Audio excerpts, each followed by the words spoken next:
후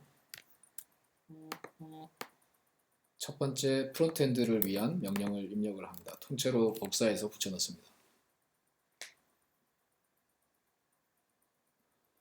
그러면 먼저 git 클로닝을 하게 되고 소스 코드를 내려받고 두 번째 npm 인스톨을 통해서 npm이라고 하는 프론트엔드용 패키지 매니저가 관련된 라이브러리를 다운받고 npm과 관련된 UI 프론트엔드 서버를 실행하게 됩니다. npm run 서버가 컴파일과 해당 Vue.js로 만들어져 있는 프론트엔드를 컴파일해서 프론트엔드 애플리케이션을 기동하고 있는 모습입니다. 성공하게 되면 이런 화면이 열리게 되고 해당 이 포트 넘버로 접속을 할 수가 있게 됩니다. 랩스 메뉴에 들어가서 포트 열기 그리고 해당 8081번호로 실행을 시키면 이러한 12번가 첫 번째 화면이 열리게 됩니다. 자, 이 화면은 로그인이 불가능하고 관련돼서 상품 정보도 표시되지 않고 있습니다. 그 이유는 백엔드가 없기 때문인데 이제 추가적으로 몇 개의 백엔드를 실행시킴으로써 이 기능들이 프론트엔드에서 호출되어서 기능들을 수행할 수 있게 됩니다. 해당 애플리케이션들을 하나씩 실행시켜 보도록 하겠습니다.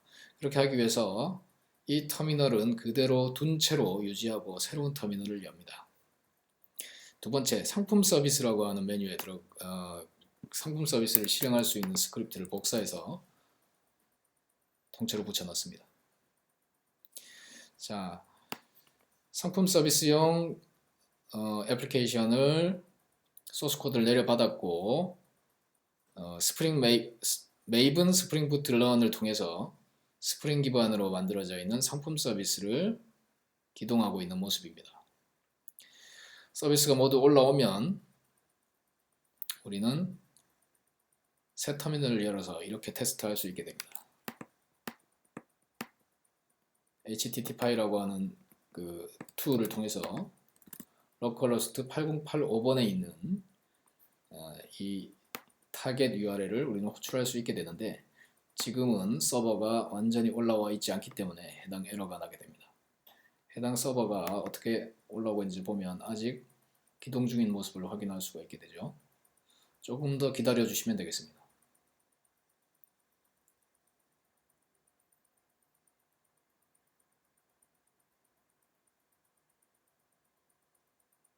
자, 스프링의 로그가 나오기 시작하면 애플리케이션이 시작되고 있다는 것을 확인할 수 있고 화면이 멈추게 되면 로그가 올라오는 것이 멈추게 되면 애플리케이션이 모두 올라왔다는 것을 알 수가 있고 다시 새로 만들어진 터미널에서 해당 명령을 보내면 지금 보는 것과 같이 이미 입력되어 있는 여러 개의 상품 정보가 출력이 됩니다.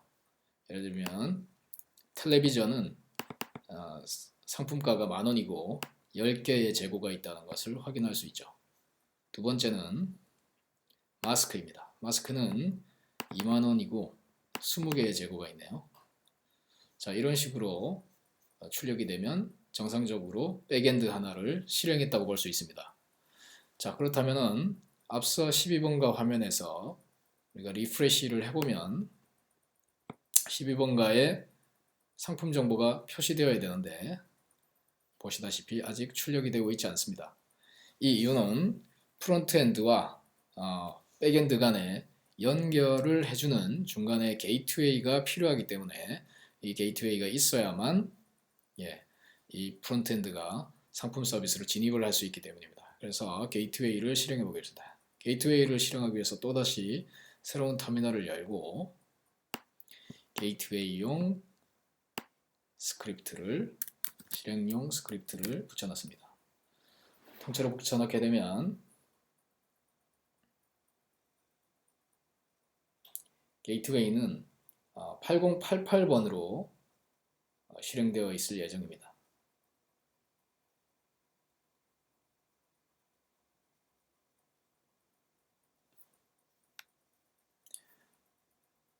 자, 서비스가 올라오는 동안 지금 현재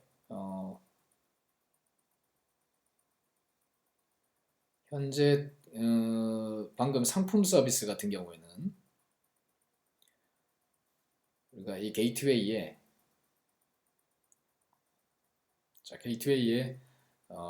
소스 코드는 나중에 볼 수 있게 되고요. 상품 서비스의 주소로도 우리가 포트를 열어서 확인해 볼 수 있습니다. 우리가 이 포트 넘버를 확인하기 위해서는 해당 서버에 스프링부트의 로그에 가서 포트 넘버를 확인할 수 있는데요. 로그가 하도 많기 때문에 정확히 그 부분을 찾아서 확인해야 됩니다. 자, 지금은 확인하기가 쉽지는 않네요. 자, 이렇게 로그들을 한번 보실 수 있고요. 자, 게이트웨이도 실행이 됐고, 자, 게이트웨이가 실행이 되고 나니까 게이트웨이는 8088번으로 접근이 됩니다. 8088번으로 서버를 띄우면 아무런 내용이 나오지 않는데 뒷부분에 프로덕츠라고 입력을 하게 되면 지금 현재 앞서 봤던 그 로컬 환경에서 우리가 확인해 봤던 그 내역이 이 프로덕스에도 이 게이트웨이를 통해서 확인이 되는 것을 확인할 수 있습니다. 게이트웨이를 경유해서 확인이 되는 거죠. 자, 그렇다면 이렇게 한 후에 우리는 세 번째 일을 해줘야 됩니다. 프론트엔드와 API 게이트웨이를 연결해 주기 위해서는 현재 프론트엔드의 어떤 실행을 약간 변화를 줘야 되는데요. 프론트엔드, 기존에 떠있던 이 프론트엔드를 컨트롤 C 하면 서버가 내려갑니다. 내려간 상태에서 이 애플리케이션을 도커라고 하는 엔진에다가 연결해서 우리는 컴파일을 다시 할 예정입니다. 그래서 npm run build를 통해서 먼저 빌드를 해주고 빌드를 하게 되면 데스티네이션이 그 데스티네이션 디스트리뷰션이라고 하는 그 폴더에 빌드된 결과가 남게 됩니다.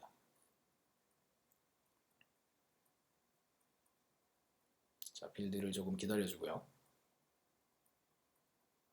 앞서 게이트웨이의 주소였던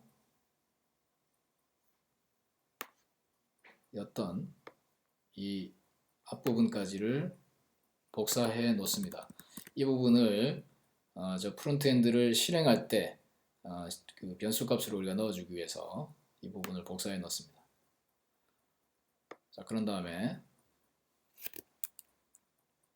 자, 그 부분을 좀 이따 다시 복사하고요. 도커 빌드 해서 이 얻어낸 프론트엔드 주소를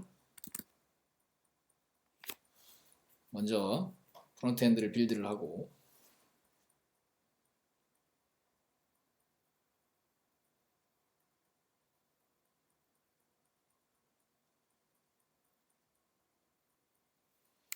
여기에 앞서 게이트웨이의 주소를 입력합니다. 입력하고 프론트엔드라는 이름으로 도커를 실행합니다.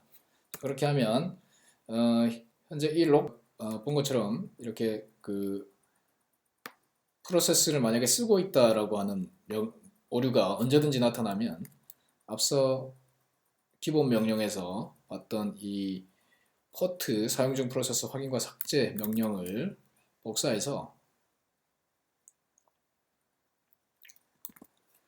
해당 포트를 사용하고 있는 프로세스를 찾습니다. 찾은 후에 kill -9 해당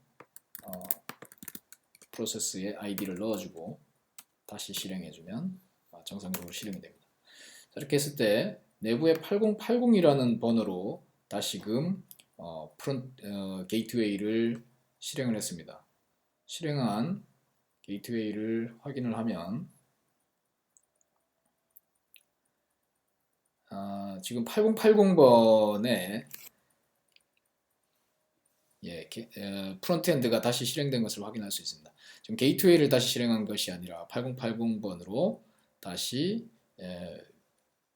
그 프론트엔드 서버를 다시 실행을 했고, 해당 프론트엔드 서버는 상품 정보를 이제 우리가 전달해준 데이터를 기반으로 열기 때문에 지금과 같이 상품 정보를 화면에 표시할 수 있게 됩니다. 자, 이렇게 되었는데 이 상태에서 한번 주문을 해보도록 해보겠습니다. 주문을 해보려고 하면 상품에 대한 주문을 할 수가 없습니다. 이게 다시 리프레시를 해서 로그인을 아무리 클릭을 해도 로그인이 되지 않는 것을 확인할 수 있는데 이것은 인증 서버가 없기 때문입니다. 그래서 이 다음 단계로 우리가 할 일은, 자, 먼저 주문을 하기 위해서는 인증 서버도 없지만 또한 주문 서비스도 지금 우리가 서비스를 올린 적이 없네요. 그 다음 단계인 주문 서비스를 실행해 주도록 하겠습니다. 주문 서비스용 스크립트를 새로운 터미널에 넣고 붙여넣기 합니다. 그러면 주문 서비스의 소스 코드와 코드를 다운받고 메이븐을 통해서 주문 서비스를 실행하는 로그를 확인할 수 있습니다. 그리고 이어서 배송 서비스도 있네요. 배송 서비스도 실행을 해줍니다. 배송 서비스용 스크립트를 복사하고 전체 터미널에 뉴 터미널을 한 후에 붙여넣습니다. 배송 서비스는 이미 클론을 받아놨기 때문에 곧바로 실행만 해주게 되겠습니다. 자, 이렇게 한 후에 이 배송 서비스와 이 주문 서비스가 다 서비스가 올라왔으면 해당 메뉴에서 주문을 하려고 하는데 인증이 안 된다고 그랬죠. 그래서 마찬가지 인증 서비스용 스크립트를 세 번째 다시 가져오도록 하겠습니다.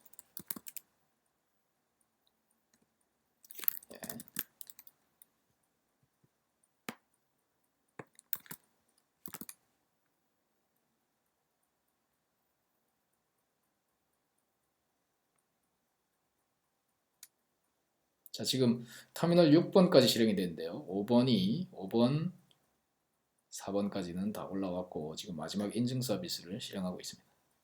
자, 인증 서비스가 다 기동이 되고 나면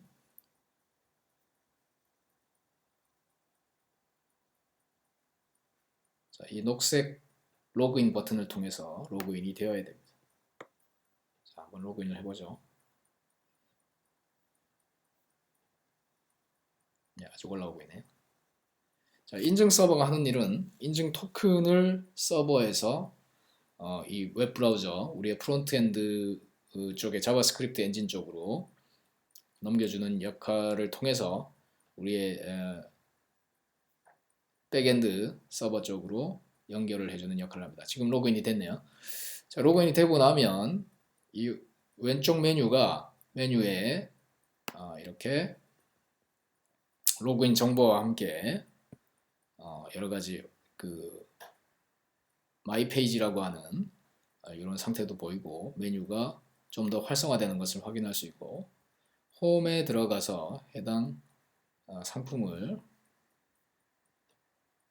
볼 수 있고 프로덕트에서 상품을 구매할 수 있는 버튼이 나타나는 것을 확인할 수 있습니다. 여기에서 TV를 2대를 주문을 한번 해보겠습니다. 자, 결제하기를 클릭하면 주문이 완료된 화면을 확인할 수가 있습니다.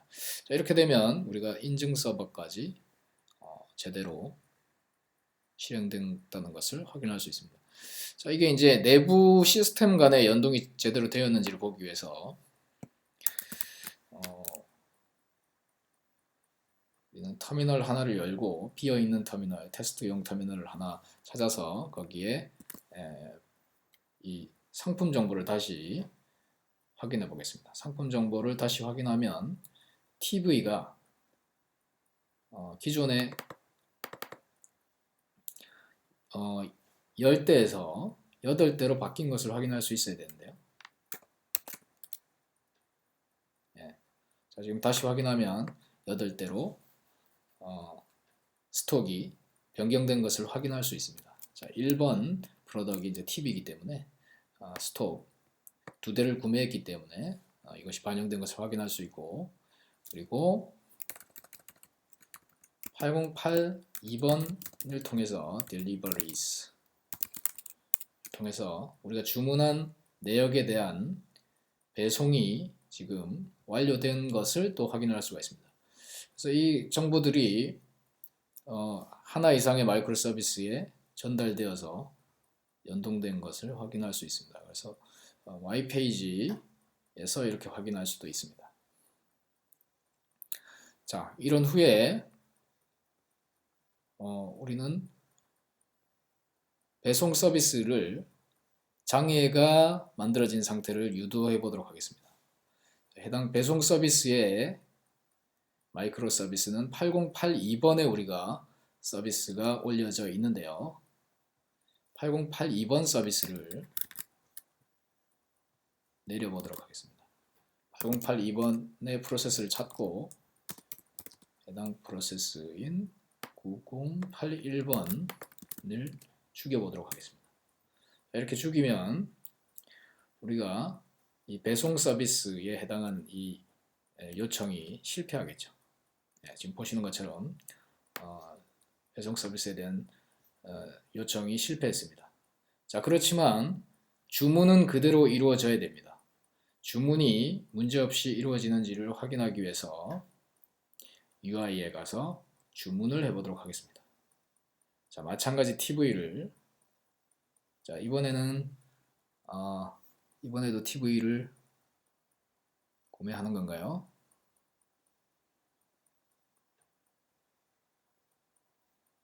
네, 이번에는 마스크를 한번 주문을 해보겠습니다. 마스크를 5개 주문했습니다. 자, 마스크를 주문을 했는데 문제없이 주문이 됩니다. 지금 앞서 봤던 배송 서비스는 죽어 있지만 주문은 된다는 거죠. 그리고 메뉴에 UI 상태에서 가보면 주문은 되었으나 배송 상태는 비어 있습니다. 배송 서비스가 응답하지 않기 때문에 UI에서 보여주지 못하는 거죠. 그러면 지금 새롭게 주문된 이 주문 내역이 계속 이제 주문을 할 텐데 그게 주문이라고 하는 그 주요한 프로세스에는 영향도를 주지 않는다는 거죠. 자, 그러면 배송 서비스가 나중에 기동되었을 때도 저 주문건에 대한 것을 다 처리하는지를 이제 확인해 보겠습니다. 자, 이 중에 배송 서비스가 어떤 걸까요? 앞서 실행했던 프로세스들 중에서 배송 서비스에 해당하는 터미널 하나가 아마 알아서 제거된 것을 확인할 수 있는데, 자, 배송 서비스를 다시 기동해 보도록 하겠습니다.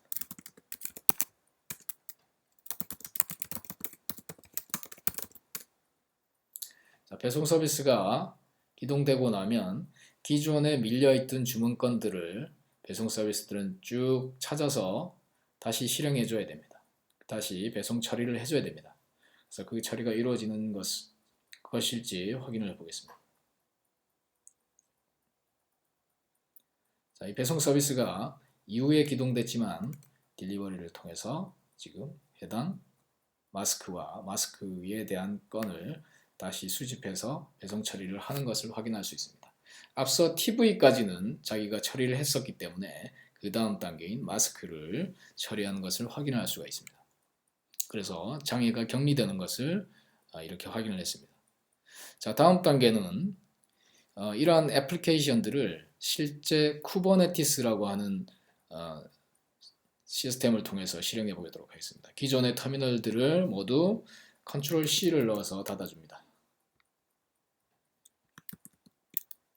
터미널을 활성화시키고 컨트롤 C를 눌러줘야만 해당 프로세스가 정상적으로 킬 되게 됩니다. 스톱 되고 킬 되게 됩니다. 스톱 되게 됩니다.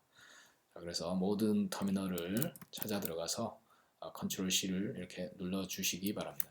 자, 여기는 다 킬된 터미널이니까 여기에서 첫 번째 명령 부분을 복사해서 붙여넣습니다. 자, 명령을 붙여넣으면 쿠버네티스 컨트롤이라고 하는 명령을 통해서 프로덕트라고 하는 디플로이먼트를 생성하게 되는데 이러한 이름으로 된 이미지에서 실행을 하게 되네요. 자, 뭔지 모르겠지만 이렇게 실행을 하게 되면 쿠버네티스에 뭔가 프로덕트 서비스와 게이트웨이 서비스를 실행한다는 것을 알 수가 있고요. 여기서 우리가 얻어진 퍼블릭 클라우드에 있는 서비스를 통해서 이 펜딩이라고 걸려있는 엑스터널 IP를 확인할 수가 있습니다. 이걸 통해서 프로덕스라고 하는 서비스는 내부 클러스터에서 지금 쿠버네티스 내부에서 실행되고 있고, 이 게이트웨이라고 하는 것은 이 로드 밸런서 타입을 통해서 외부화될 수 있게끔 지금 로드 밸런서에서 IP를 얻어내고 있습니다. 자, 이렇게 지금 선택된 이 부분을 선택을 해서 한번 브라우저에 넣어보겠습니다. 자,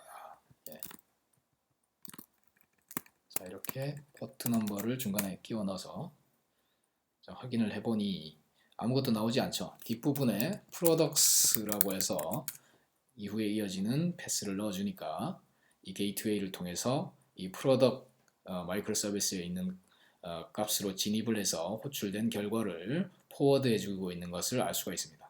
그래서 이 앞서 이 두 개의 마이크로 서비스가 정상적으로 실행되어서 연동이 됐다는 것을 알 수가 있고요.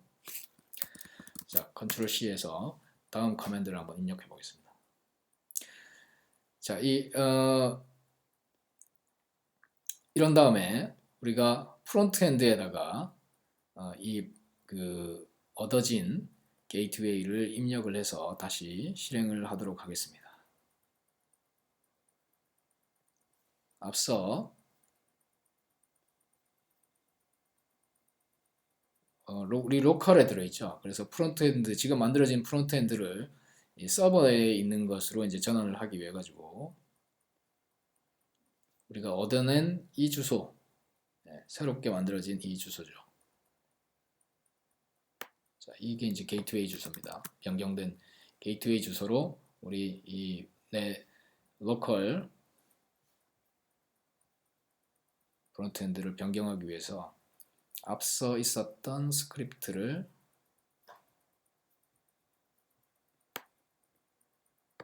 다시 넣어줍니다. 넣어주는데 실행하실 때 우리가 넣을 부분은 이 변경된 프론트엔드만 넣으시면 되기 때문에 자, 이 부분에서 이 얻어낸 API 주소 부분만 변경하면 되겠습니다. 자, 포트가 이미 allocate 돼 있다고 나와 있죠. 자, 여기에 일단 우리가 변경할 이 주소를 입력을 하고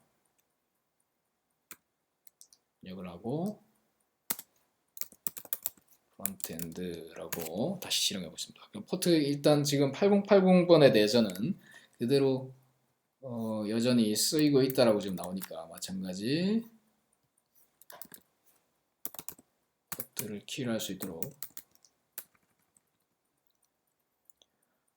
8080번 서비스를 이제 찾았는데 이건 도커 내부에 지금 있는 서비스이기 때문에 기존의 도커를 삭제해 줘야 됩니다. 도커 이미지를 찾아서 이 해당 이미지에 실행 중인 이 서비스를 스톱을 시키겠습니다. 스톱을 시키고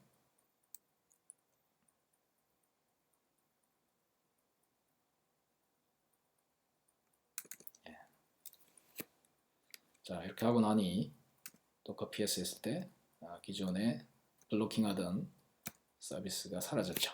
자, 이렇게 한 다음에 다시 프론트엔드를 실행해 주겠습니다. 그러면 이 12번가는 새롭게 만들어진 쿠버네티스 위에 있는 프론트엔드에 부착되게 됩니다. 그래서 지금 나오는 이 화면은 쿠버네티스에서 제공된 화면으로 연결된 서비스가 되겠습니다. 자, 여기까지 실습을 마치겠습니다.